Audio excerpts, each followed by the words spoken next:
Welcome to season 2 of No Shelf Control, the podcast with books, booze, and banter, hosted by authors for readers, because let's face it, we're all bookworms at heart. This season, we'll be chatting about book-to-screen adaptations and trending BookTok books. I'm Lindsey Sparks. And I'm Lindsey Pogue. Grab a cocktail, kick back, and enjoy the show. And I just have to say that we're laughing while we're doing that because last episode, I totally forgot that I do half of it. Oh man, I can't find it. Yeah. Yes. Okay. It's all right. We're not perfect. Makes us more human, I guess. But anyways, well, welcome everybody to this episode. Tonight, the Lindseys, I don't really know if we're going by Team Lindsey anymore, but the Lindseys, we're going to be chatting about BookTok sensation novel called The Seven Husbands of Evelyn Hugo by Taylor Jenkings Reid. And I think it's got a lot of good stuff that we can unpack. So it's exciting to talk about that. I feel like I need to start off by saying I don't usually read this kind of book, which is like, and if we had like a bingo card, I feel like that would be one of the things. Yeah. Sparks says, I don't usually read this genre. Yes. And for everybody who has video, this is what the cover looks like. Yes. Very cool. Evelyn's signature emerald green dress. Yeah. So it was really good though. That's what I wanted to say. Yeah. It was really good. And it was actually recommended to me by my sister, who I don't know how she got a hold of it, but she's not quite as avid a reader as we are. But when she was like, oh my gosh, it's so good, I was like, oh, I better check this book out. And then I saw it over on TikTok and I was like, okay, this has to be one of our books. So I'm excited that we did read it. I have to say that I have read one other book by this author. I read Malibu Rising, which is also a TikTok sensation, and I didn't actually really care for that book. So I was kind of, iffy going into this one. So I'm glad that I liked it, and I can talk more about that later because it kind of ties into the story as well. So cool. Anyway, but yeah, so we're here. We read it. Even though I have the paperback and borrowed it from my sister, I listened to the audio. I also listened to the audio. But anyway, so we'll get into book talk in a minute. We will make sure that we announce the spoiler zone later on, but do please keep in mind that we will be talking about the book a lot. Explicitly. Yes. So anyways, let's start off with the good stuff. As always, it's evening for both of us on the West Coast. So yeah, what are you doing? Oh, you're winding down your evening. I'm assuming you're freshly showered. Thank you. I am freshly showered. Video watchers can see my drying hair. Nice. Delightful. Yeah, I just jumped out of the shower. I was like, I just have time to do it. Yay. And I am drinking sparkling water because I have been super sleepy lately and I don't want to like zone out in the middle of podcasting right now. Got it. I've just been waking up really early. I feel like you of all people can relate to this, LP, because you sleep terribly. Yeah. Are you waking up for a specific reason? Like, no, I just have been waking up really early. Oh. So yeah. And I keep falling asleep at like when we're watching TV at night, just fall asleep on the couch. I'm like turning into your husband, basically. Yeah. I know. The sun's not even down yet, and he flat out said, I'm tired out. I'm gonna go get in bed. I was like, okay, I guess I'll see you. Make sure to get all my stuff out of there. Because I'll let you know about this, but I've been having a lot of back issues, so I'm actually not even sleeping in the same bed with him right now. And so I was like, I didn't want to wake him. He's going to bed early, so I got all my stuff out of there. I wouldn't wake the old man. But anyway, all right. So you're drinking bubble water. Yeah. Well, once again, I drink alone. I am drinking Dennis made me one of my. Looks like grapefruit to me. Yeah, it is. It's cranberry and grapefruit, and I think it's gin. Grapefruit vodka, I think, is what I had. It looks very refreshing. Is it helping with your back? Actually, probably. I don't know. It's a little soon to tell, but I'll keep you posted. But I do have an ice pack ready for when I'm finished, because then I'm going to go crawl in bed, and then I will be nicely sated because I will have had my cocktail. It all works out very well. Perfect. What are you winding down from? What are you working on? I am working on two things right now. So one is like really businessy and boring, and one is, I mean, I don't think it's boring, but it's boring compared to what else I'm doing, which is writing stuff for my spicy Patreon. Nice. So I actually sent you and my other beta readers the bonus epilogue for Blood of the Broken, which is really long. It's like 2 chapters length. Oh, wow, nice. Yeah. And I really like it. It absolutely cannot fit in the book itself, because opens up a can of worms that I'm not going to be exploring in the next book. But it is, without telling anybody what happens, it is something that I'm going to do like a little mini serial for my Patreon following this. But it's cool because it really bridges the 2 series in that the Legacies of Olympus world, which are Atlantis Legacy and All World Online. This bonus epilogue really starts that bridge. So I'm really excited about that. And it works out well because next year I'll be diving more into All World Online again. And yeah, and that series is so fun. And it just feels so like, it's like a guilty pleasure. It has nothing, it's like not marketable at all. And I just like really love it. That's fun. But I say that it's not marketable, even though that podcast where it's just like me reading it has done really well. So I don't know, maybe it is marketable or only for people who want to listen to it for free. Well, and if it's fun and it kind of fills that creative well and lets you, kind of stretch your legs a little bit and do something different, then that's what's important anyway, right? Yeah. So that's good. Yeah. It's so exciting. I am experiencing, because they are all the scenes that I write for that are spicy, read like sexy. And so I am understanding why like some explicit romance writers and erotica authors maybe get a little bit tired of writing it, because I'm like, gosh, like what can I have them do that's different? Because I'm writing like 4 different scenes that are from the same book, and 3 of the scenes are with the same couple, and I'm just like writing them back to back. I'm like, okay, I gotta like just throw some variety in there for them, at least for the reader's sake. Yeah, I guess that's true. That's true. Yeah. Yeah. And that's been fun. The other thing I'm working on is transferring email stuff, and that is not exciting. Yeah. Well, how about you? Yeah, I am kind of shifting gears. So I got Sea of Storms, which is my it's Norse story. I got that sent off to beta readers. So now I'm supposedly working on Land of Fury, but I feel like I get well, I sit down to write in the morning on it, and then I get sidetracked. I'm doing other things on my laptop, and it doesn't help that my back is bugging me, so I'm getting distracted very easily. So I'm trying to just be patient with myself. But I'm hoping this weekend I'll get a good chunk done, because I think I'll have like 5 chapters done. And my plan was to be done writing it by the end of this month, because you and I are jumping into something next month. Yes, which is quote unquote next week. So yeah, so I've got like, anyway, it's all fine. They're all my own deadlines. It's not a big deal, but still, it's like I would like to have some things off my plate so I'm not feeling like I have a lot to juggle, Yeah. But I do it to myself, so it is what it is. Yeah, so just that. And then I guess the other big thing that I'm working on is just redesigning the covers for my Saratoga Falls Love Story series, which is proving more for us. I mean, I've been putting it off because I knew this would be difficult. Not the designing part, like, because that's fun and learning how to, do stuff in Photoshop and stuff. But it's like deciding, well, we've had this conversation. Does every romance cover have to have a bare-chested man? Like, ugh, I'm kind of over it. But then, yeah, you kind of do. And I'm just like, ugh, I don't want to do that. And so anyway, I'm just really torn on how I want to do my covers. So did you come to any kind of decisions? No, I haven't. No.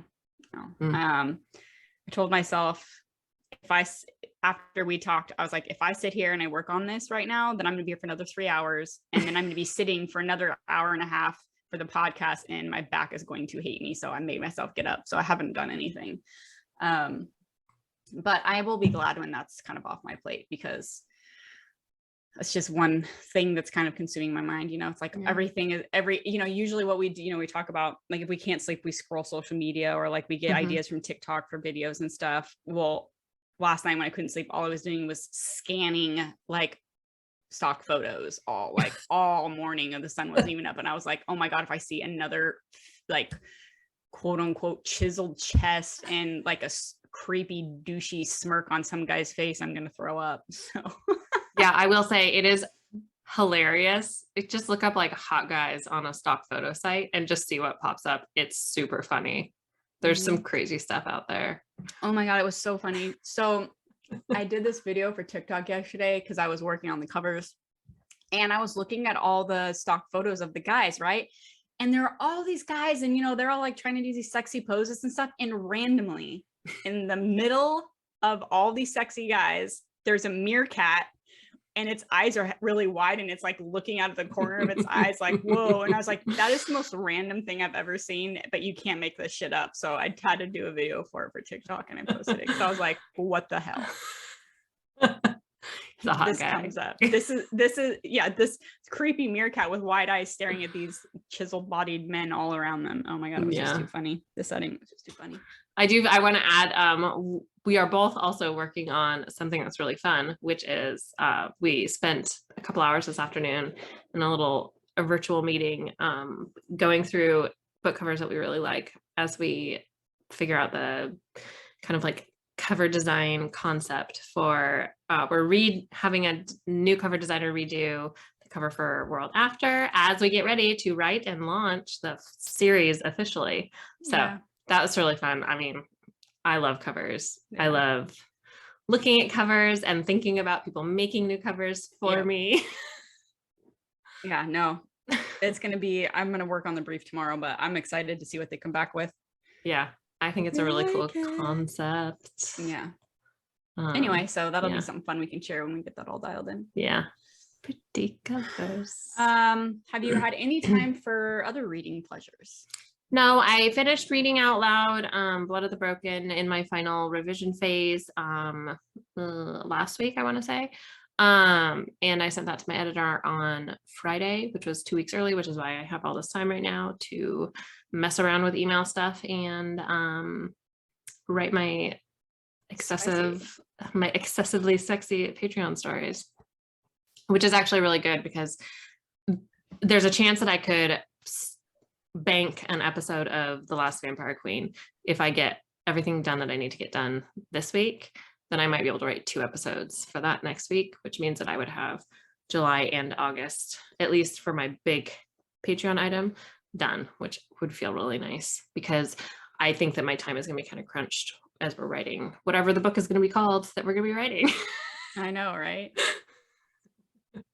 Well, we should probably share with readers too, because I don't think they realize. So with us writing two, like our world together, but then our own worlds, multiple books, multiple worlds, trying to come up with a title that doesn't somehow mimic in even the slightest way any of our titles for any of our other books using the same words is actually very difficult. We're finding.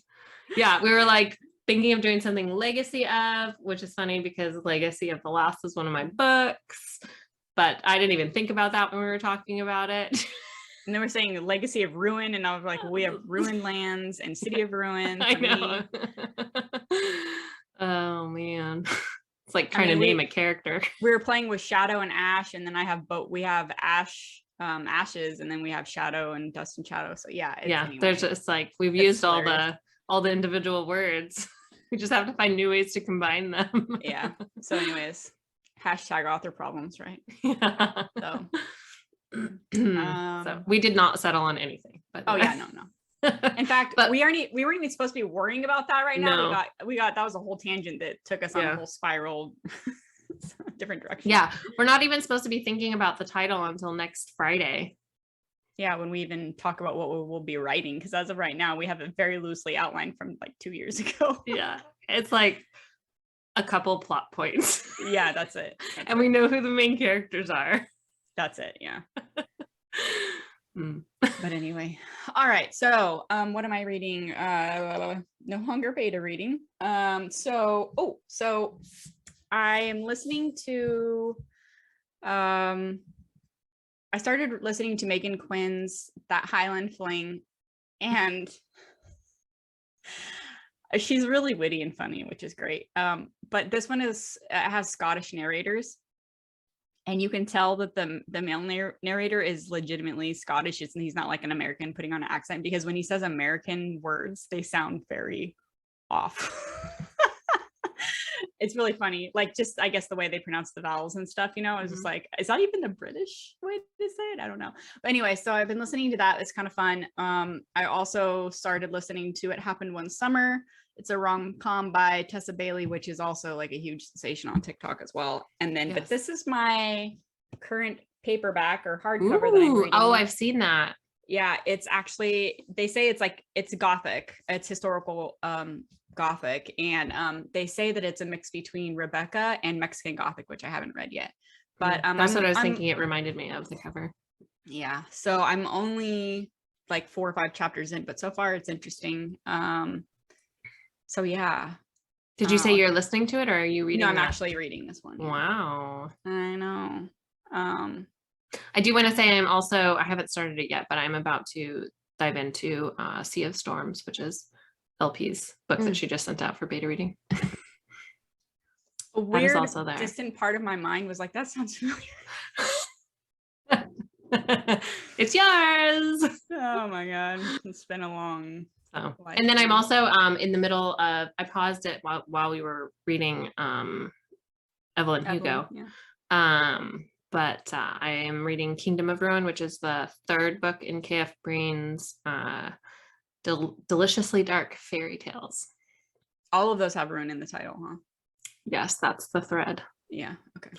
Because it's, and she didn't, I think so A Ruin of Roses is the first one.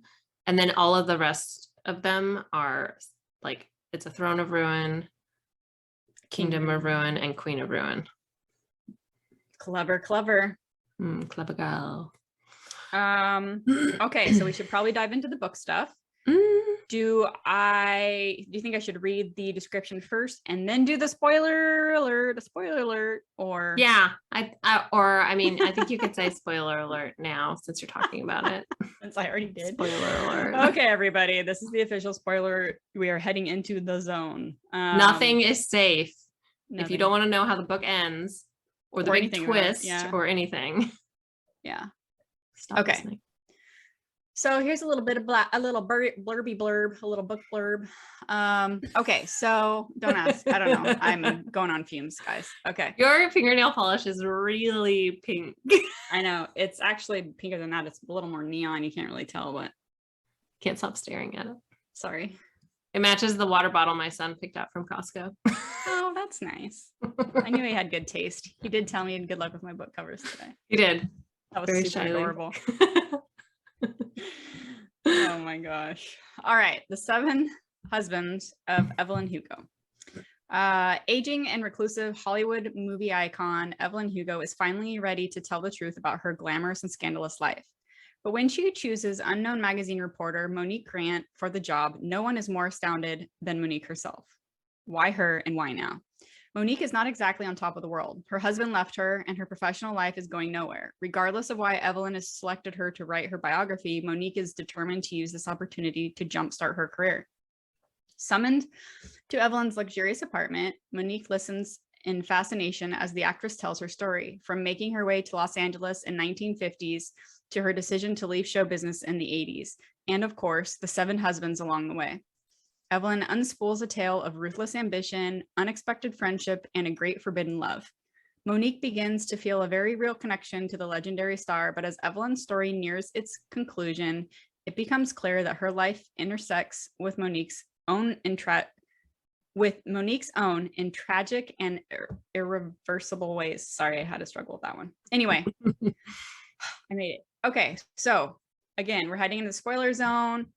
We are going to chat about many things. Yes. All right. So I do want to say, so we both read the audiobook. I thought it was done really well. There's multiple perspectives, but in a unique way, in the way that it's Monique's perspective. And then there's all these news articles and stories and stuff.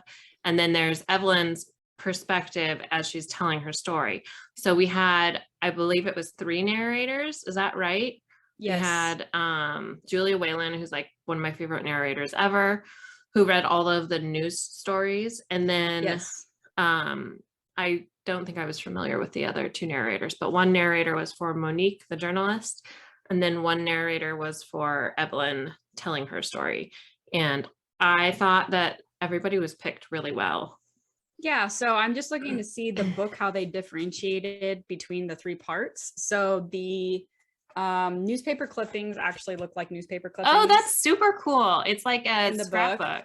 Yeah, and then it looks like when they go between the two narrators, so you have Evelyn's story as she's telling it to Monique, also, basically. Yeah, so you have Monique's perspective as she's hearing it, but then you also have Evelyn's voice as we're quote unquote reading the biography. Yeah. I think it's like, I think it's like we're listening to the recordings. Yeah. That Monique has her tape recorder out listening to Evelyn tell her story, basically. Yeah. And then they sprinkle in the actual biography throughout to continue on. Like the quote unquote, the recording would stop and then her biography would pick up where it left off, and it would read more like a story than an interview. So anyway, it was really clever as far as how she did it. I thought that was great. And then I don't know if you read a little bit about this, but it's based on it's not based on, you know, actual people, but it's inspired by the Elizabeth Taylor. And then Rita Hayward too. I remember looking up, I didn't look up any of the other husbands. Hayward. And I didn't look up Celia. So I'm curious if they were based in, like, Harry especially. I'd be curious if he was based on anybody. But I did look up Dawn Adler, her first husband, or her second husband, I guess. And I couldn't figure out if he was actually based on anybody or not. Well, yeah, that's true. Sorry, I'm making a note to remind myself to ask you a question later. Yeah, I don't know. I have a feeling they're all kind of like conglomeration of probably specific people, actors in history. But I would love to be a fly on the wall to see, you know, how the author was going about doing all this, you know, getting all this information and building these stories, because it's not it's historical fiction, right? Or maybe it's even romance. Like, I don't actually know what it's considered. It is considered historical fiction? I don't know. I don't know that I would consider it romance. I would maybe consider it like women's fiction. Yeah, it just says fiction on there. Yeah. Book club book. I think I would consider it a book club book. Definitely. No, I've heard a lot of people say it's a romance. That's why I said that, but it definitely it's not. No. It has some romance in it, but it's not portrayed that way at all. I was like bawling for the final hour of it. My son is just like keeps looking at me. I'm like, fine. Just like, Mama, what's wrong? Nothing. Ignore it. Yeah. Anyway, that was rough. Well, okay. So let's dive in. I'm trying to figure out where we should start this. So I guess the big question is, I feel like there's two big questions, and one of them is around Evelyn herself, and then the other one is around like the big plot I know reveal that we let's start there, because otherwise we're gonna, I feel like everything else is going to touch on that. Yeah. So did you I had no idea. Sorry. Okay. I'm anticipating the question. No. So the big twist is, just because we have to get it out there. So yeah, she had 7 husbands, but the love of her life was actually her best friend, and she was a woman. Her name's her Celia. wife. The final line of the book is so good. I loved it. Yeah, that's true. Yeah. I forgot about that. I could just something like, I could tell you, or I don't know, I could tell you about my 7 husbands, but I really think you'd rather hear me tell you about my wife. Yeah. You know, and it was just like, nobody knew that she was, I guess, bisexual is what she considers herself. But yeah, exactly. That was a big point that she made. But yeah, so it is, I guess this is a love story in a lot of ways, because it's not a romance. I would not call this book a romance. Right. So, so it's just very interesting, because the whole book begins with Monique asking Evelyn, like, so I don't know if she said, I can't remember if she said Don or Ernie or who she said, greatest love. Was he your greatest love? And she wouldn't really, she was shying around the question, and she was like, I did care for him, and then you don't learn until later, Yeah. like, you know, who she really loves. So anyways, you had no idea, right? I had no idea. I had seen a TikTok. So this was a book that we picked based on it being popular on TikTok. Yeah. Along with it being recommended by your sister. So I had seen a TikTok of somebody saying like, they're like holding up the 7 husbands of Evelyn Hugo, and they're like, this book is not about Evelyn Hugo's 7 husbands. And they're like mad because they felt like it was false advertising. Oh, really? Yeah. I don't think they were mad about Evelyn Hugo falling in love with a woman. I think they were just like, it was like a, you know. Well, it's funny because it's one of those situations where I didn't expect it at all. But the closer she became with Celia, and not just as friends, nothing happened or anything, but the closer they got, and the worse her husband Don got, because he was abusive and he was just drunk and he was horrible. So the worse he got and the closer she got with Celia, the more I was hoping something would happen. I loved the okay, their relationship was really rocky, but I loved, and they both had big flaws. But I loved how they were able to multiple times find their ways back to each other. Yeah. I thought it was really sweet. Yeah. So this kind of ties into why I didn't really care for, it was written great, Malibu Rising. I can see why people like it, but so the author writes books that are very relatable and very realistic, I think. There was so many things in this book, which we can get to in a second, that I thought women in general could easily relate to. And I think that's why I didn't really care for Malibu Rising, because there were way too many things that hit too close to home for me. And it was just like depressing. I didn't want to read it. So I didn't think it was a bad book, but I did not enjoy it. Whereas I know a lot of people loved it. So I think that's really kind of interesting when I think about this story, because I can't relate a lot. Obviously, I've never, tried to go to Hollywood. I'm not trying to be an actress or anything, but there are these struggles that Evelyn has, and all the women have, in the 50s, the 60s, the 70s, even the 80s, that I think we in general could relate to them on our own, level in some way. Yeah. So I guess my question is, did you think that Evelyn is a likable character, a realistic character? She's a very strong personality. Yeah, so I loved her. I loved her. Mm-hmm. I really loved her. I thought she was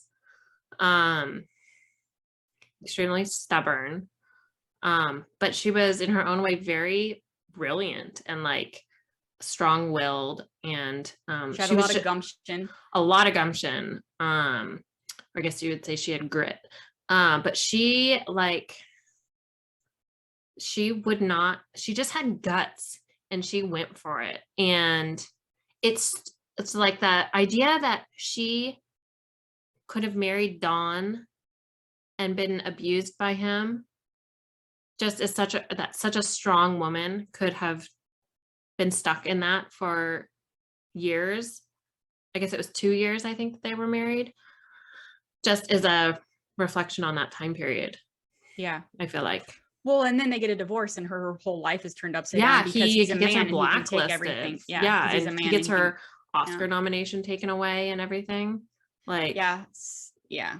I think one of the really interesting things about her too is, and this could be up for debate, but I think it speaks true to women and our lives and situation and things that we have to kind of think 2 steps ahead a lot of the time. She's really clever, and she knows that people only love her for her body, not because she's really pretty, but because of her body. And so she uses that in any way that she can to get what she needs. Yeah. And I think that a lot of people would just quickly pass judgment on that.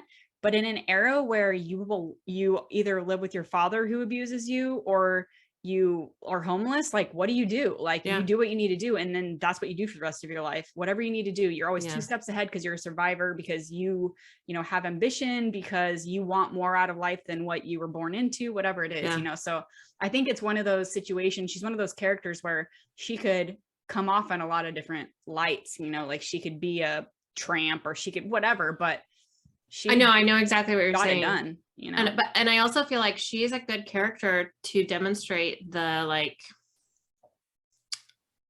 I'm not going to be able to think of it. How unfair it is, like a man doing the things that she's doing, nobody would look twice or judge them, you know. Yeah. But because she is like, you know, and she's not even like sleeping around or any, like she marries. She marries everyone. Yeah, she doesn't sleep around, that's for sure. Yeah. I mean, she's not a tramp. She's very much not. I mean, she had 7 husbands and a wife, but she was very principled. She definitely had a moral compass of her own.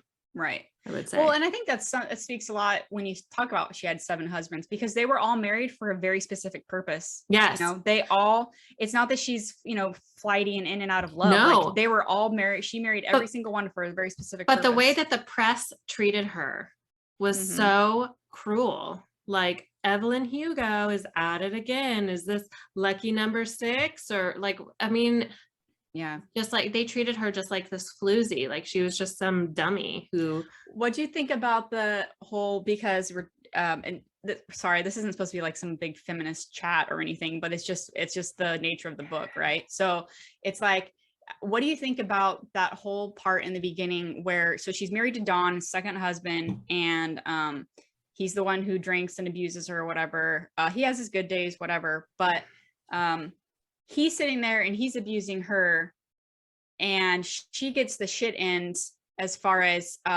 journalist stuff being leaked about her not being able to appease her husband and please him and all this stuff. And so she has to go and pretend that she has a miscarriage just so that people will get her out of the limelight and stop spreading untrue things about her. Like, just that kind of stuff. It's like the fact that you have to like orchestrate these things. Like I said, she's always thinking 2 steps ahead. You know, it's like everything that happened, whether it's what happened with Harry at the end, whether it's figuring out when she goes to Vegas. And I loved that chapter when she marries that guy, and the whole chapter is her explaining how, oh my God, I know, that was brilliant. Yeah, she was explaining, well, this is how you get a guy to marry you. When you, because and then when you want the marriage to be annulled the next day, this is what you have to do. So these are the things you do, but you don't say you don't blink and smile at him too often, because you want him to come to you, and you only bring up marriage once, and then you wait until, you know, it's just it was really, really cool and really smart the way it was written. And it really was like you were hearing her tell you, like giving you advice, like, if you want to do this, this is what you need to do. And again, some would say this is very manipulative, and I guess it is, but she worked within the world and the society and the era that she didn't have any other choices to do. Like the whole time. So she did this. She married the guy in Vegas. It's like a rock star or something, to protect her and Celia, who were living together at this point, because they could have been arrested or potentially killed, I guess. Put in the asylum. Put into the asylum. That was the big one for them, because for the homosexual men, it was more like other guys are probably going to kill you, basically. But for her and Celia, it would kill their careers and probably lock them up in the asylum if it came out. So this was her way, because people were talking about it or suspecting it, and this was her way of like getting them to stop. Yeah, so that's why I'm saying, like, this whole, like, her as a person, like as a character, she's so clever, and not because she wants to be, like, she has to be, like, this is how she survives, but it's like you said, it's like she's a survivor. She's so always smart, ahead of, like, and she's trying to explain to even Celia, like, half the time is like, no, because she grew up with money, she doesn't really care. Whereas Evelyn, this is her life, like, she has come from nothing, and if she loses everything, then she's screwed, you know. So her whole thing is like, we can't just throw it away. We have to be smart about it. And I feel like, at least I related a lot with that, obviously not the same situation, but I feel like I'm always trying to be over prepared, you know what I mean, in whatever it is in life or whatever, because I don't know. It's just like, I don't know. It's just, it really resonated with me. I thought it was really, really interesting. So yes, I guess, so we both think she's a very likable character. Yeah. I thought she was an excellent character. Yeah. Maybe she wasn't always good, but I thought she was very likable. Yeah. Were there any other characters specifically that you really liked or were drawn to? Well, I mean, the other main character is Monique, and I felt like I could really relate to a lot of what she was going through, specifically with her relationship with her deceased father, being somebody who lost their father when they were a young kid. Also, there's just this weird connection that you feel like you're always wondering. I mean, my dad didn't, it wasn't like a same kind of tragic accident as Monique's, but which it relates to Evelyn and stuff that goes on that gets revealed at the end. But just that whole sense, it's just like always something that is lingering over you, this like absent thing that like this, what would they think of me? What advice would they have given me in this situation? That kind of stuff. And I felt like Monique's kind of like inner relationship with her dead dad for me was really relatable.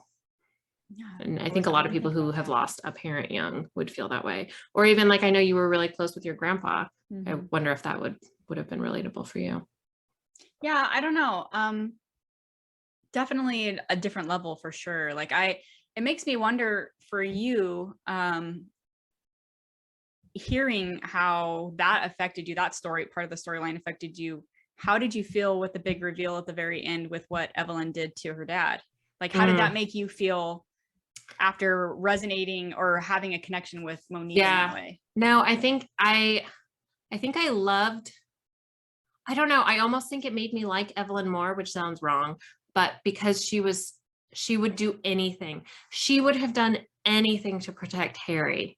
Like Harry was her longest husband and, her beard, pretty much. Yeah, her beard. And she was his beard, basically. Yeah, they were. Yeah. So like Celia married Harry's partner and Evelyn married Harry, but they were really with each other. And so they were like, she said they were just like a group of four beards. Yeah.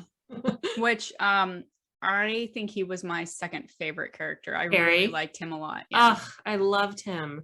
Yeah. And it was so sad watching what happened to him after John died. Yeah.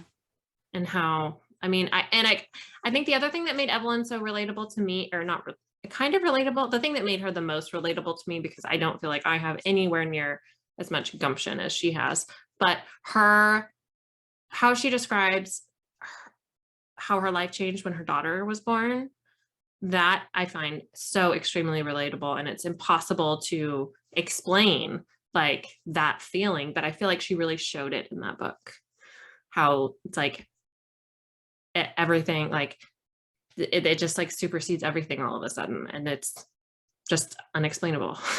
I don't know. I'm kind of just now, like, it's just dawning on me. Like, I remember thinking about it the other day when I finished listening, but then it kind of was out of my mind. Her book is nothing but struggle, and then she loses everyone. By the end of the book, she's the last one standing, and I just feel like, and even that, is gone. So I just feel like she's definitely resilient for sure. If you think about all the things that she's been through between her dad, her husbands, everything with Celia, then Harry dying, and Celia dying, and then her daughter dying. Like, just like, oh my God, Yeah. It's crazy. Yeah. Anyway, I just, I don't know, now you can see why I was like crying for the final hour of the book. Yeah. It's like they just throw all of these deaths at you all of a sudden. It's just like, yeah. Was there anything that you didn't particularly care for about the story? There was one thing that I did not like. There was a line, I feel like it was about halfway through, and it's in Monique's chapter. I think it's the end of a chapter, the final line in a chapter.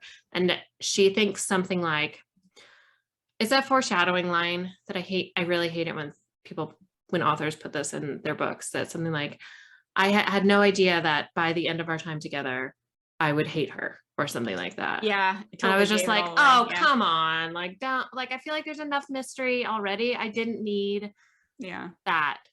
It certainly didn't make me not like the book. I thought the book was excellent. But I felt that one, I was just like, That is not necessary. I already am curious. There's a bit, Evelyn's given enough hints, little like comments that she's made.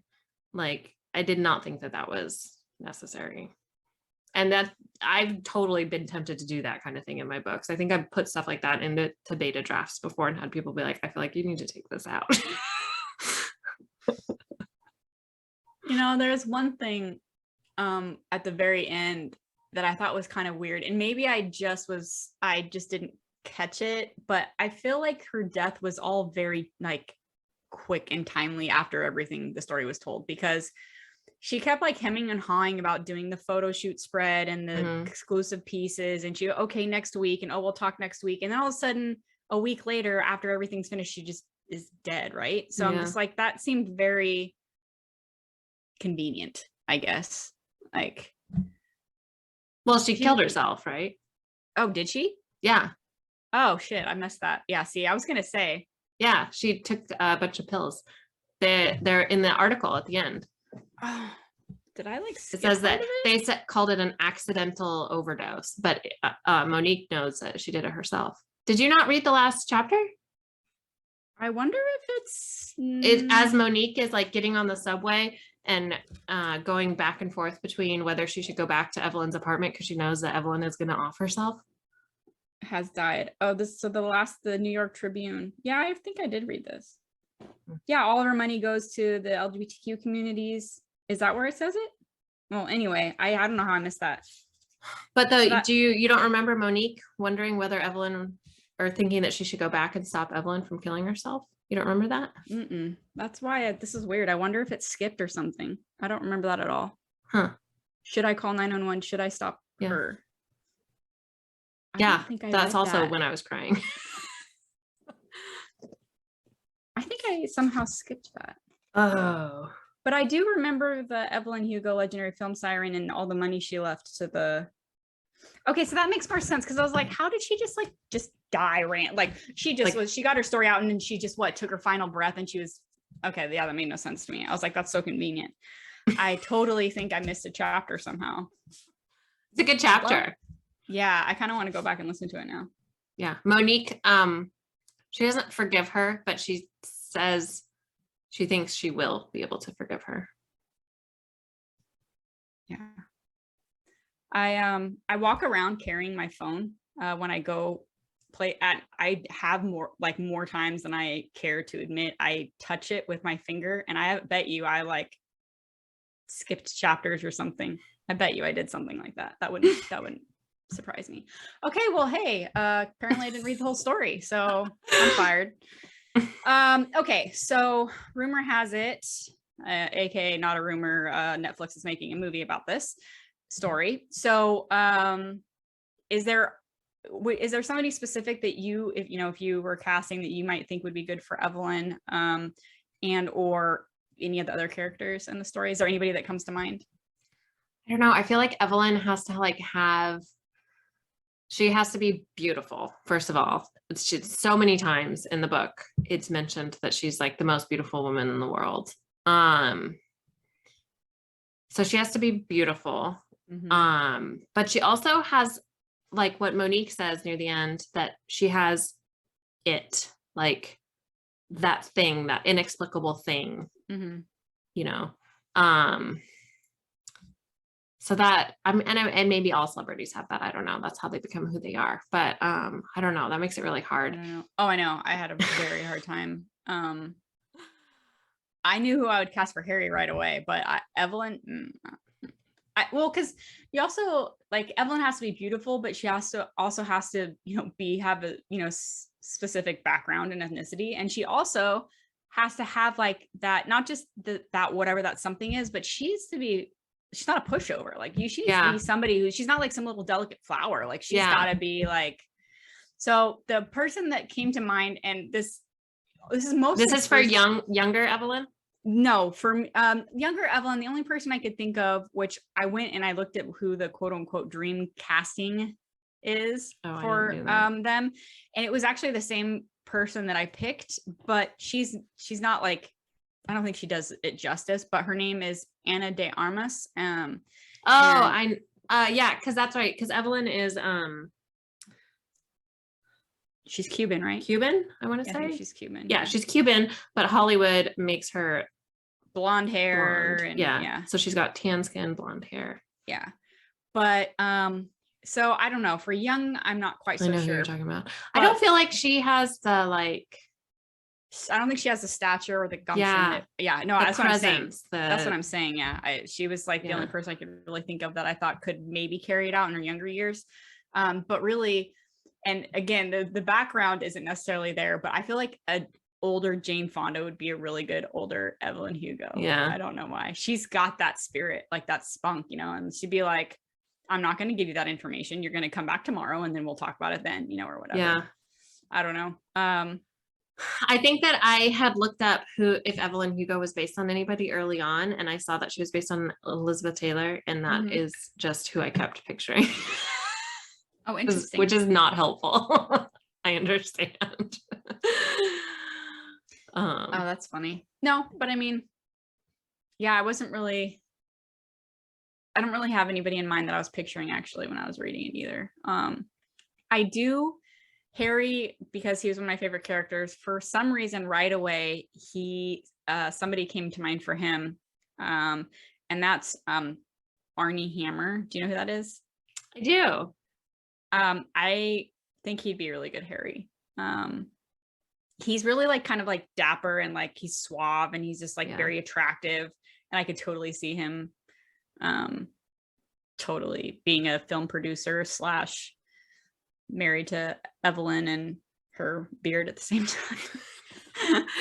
The only person I really had somebody in mind for was Dawn Adler.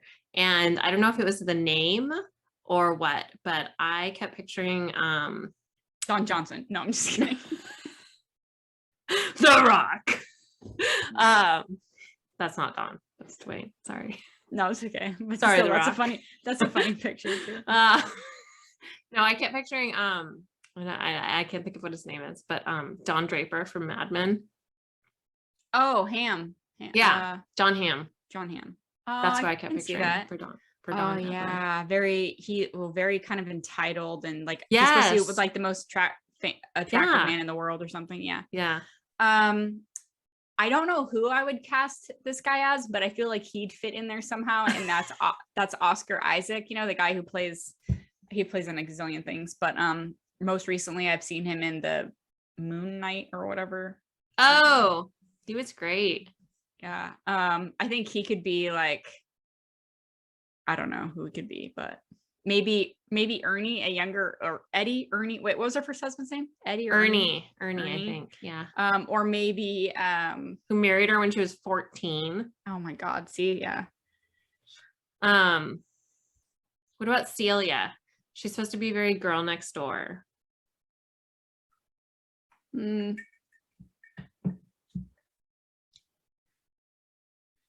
don't know. I feel like whoever plays Evelyn has to have like a deep voice. It can't be like, because that's how she was kind of read. Yeah, maybe that's what it is. Yeah. But they have to, or just like a distinctive voice or something. Very distinguished voice or something. Yeah. It can't be breathy or. Oh, definitely not. Like. Which, yeah. That made me think of Marilyn Monroe. Yeah. That was, when I first read it, I was like, is this supposed to be based on Marilyn Monroe? But then I was like, but Marilyn Monroe didn't live to be old, obviously. But I was like, well, maybe it's like, what if Marilyn Monroe lived to be old? Yeah. But then I looked it up and saw. Well, but now it makes me curious about all of Elizabeth Taylor's husbands. Did she have 7, or is that? I'm not sure, but I think there were many. Interesting. Yeah, I really like the twist about how she's the greatest love of her life isn't even any of her 7 husbands. I just love it. Yeah. I love it. Yeah, I was super curious about what the tie was with Monique and why was so adamant about Monique telling her story. And I was like, did you see that coming by any chance? No. Once you knew that she was going to hate her at the end, did you guess why? No. I was thinking that maybe she was like somehow Celia's daughter, or like. I kept thinking that too, and then I was like, no, because she's from Cuba, so that wouldn't work. Yeah. I was really, yeah, uncertain. So I don't know, but anyway, so overall we give it 5 stars, I'm assuming. yeah. Oh yeah. Highly recommend. I've already recommended it to multiple people. Yeah. I need to do a little review for it for TikTok, but yeah, it was, I mean, the way that the story was told, especially in Evelyn's voice, it just was so, I felt like I could see it, like this Hollywood, you know, and I'm not like a Hollywood person. I don't follow all the stars. Like I don't pay attention to any of that. I'm so out of touch with pop culture, but I still felt like super drawn into that whole lifestyle and the glamour of it and everything. And also the, you know, dark side, the like pulling back that, I guess I like to be fooled by the glamour of it. Maybe is the reason why I don't pay attention to the stuff, because I don't want to know the nitty gritty. But this like pulled back the curtain. Yeah, I'm just reflecting on when Celia and Evelyn first kind of got to know each other, and how at first I think Evelyn was almost like just jealous in a way, just because you know, Celia was younger and she, you know, could act really well. She was gorgeous. But then she's like, okay, I'll humor her and go to lunch with her so she can be seen with me, and you know, my fame can rub off on her, whatever. But then like she called her out, and then they became friends because, you know, Celia liked her, you know, straightforwardness and her ability. Really, I think she must have just really thought she was attractive, like everybody else. She really pretty. But no, that was good. Yeah, that was really funny. It actually, kind of going back, it makes me, I don't think I will, just because I don't have time, but it almost makes me want to go back and listen to it again so that I could pick up on things that I wouldn't have really got before, you know, or something. So especially the second to last chapter. I definitely think you should read that. Or, you know, I've been off and on some pain meds, so I don't know, maybe I was just not coherent when I was listening to it. It did not sink into your memory centers. I was probably like gritting my teeth trying to wrap Patreon books to send out, and I was like totally trying to get through that and distracted or something. Lindsey loves her patrons. I do. Oh, I do. I almost blood, sweat, and tears for them. So no, I'm just kidding. Okay, so any last minute things before we wrap this up? I don't think so. Do you think you want to go read any more of Taylor Jenkins Reid's books? I would consider it, which is saying a lot. Yeah, because it's that's not why I was asking you. Yeah, cool. I'm actually wondering, because Malibu Rising was also narrated by Julia Whelan, so it makes me wonder if she does all of her books. Oh, interesting. Audiobooks. Yeah, based on what you've said about Malibu Rising, I don't think I would choose to read that one. Well, interesting enough, it's also about like famous family and all the famous kids and stuff. So I'm starting to wonder, I think a lot of her books are about like famous Hollywood people. and yeah. So I wonder if that's like her thing. I don't know. I wonder if she has any books that aren't about Hollywood or famous people. I don't know. Interesting though. It is interesting. Okay, so that's it for this episode. Thanks for listening, everyone. Don't forget to check out the show notes for this episode's links and book recs. I'm going to send LF a link to put in the show notes of the Dreamcast that people are posting for the Netflix movie, so people can see if you're interested. I want to go look at it. Yeah. We'll be back in a couple weeks to chat about our next book to screen adaptation pick, which is A Discovery of Witches by Deborah Harkness. Yeah. In the meantime, if you enjoy the show, please leave us a review at wherever you listen, and be sure to join the No Shelf Control Facebook group to weigh in on our upcoming books, because I've been posting in there before our chats just to get reader feedback and see what other people are thinking about these books, because a lot of them are very popular. So I would think a lot of people have read them. So anyways, be sure to follow us for more about that. And until then, happy reading adventures, everybody. Happy reading. Ta-ta.